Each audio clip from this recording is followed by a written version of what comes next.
Bhojpuri actors करने वाली हे FIR। नमस्कार दोस्तों, आप देख रहे हैं पवन सिंह चैनल।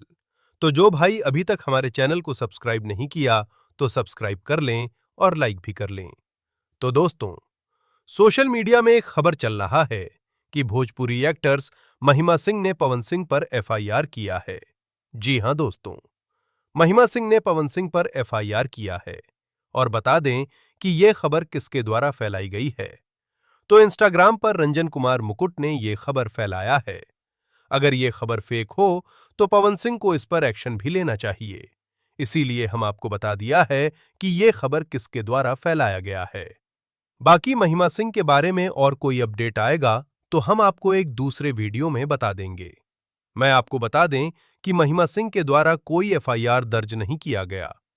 यह रंजन कुमार मुकुट ने फेक खबर इंस्टाग्राम पर डाला है। चलिए बात कर लेते हैं पवन सिंह के नए गाने के। तो पवन सिंह के एक नया गाना आया था जो 7 घंटे में 1 मिलियन गया है।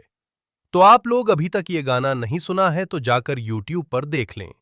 ये गाना YouTube पर अवेलेबल है। जल्दी ये गाना ट्रेंड करने वाला है। तो जो भाई पवन सिंह को प्यार करते हैं तो हमारे चैनल को लाइक और सब्सक्राइब जरूर करें। धन्यवाद।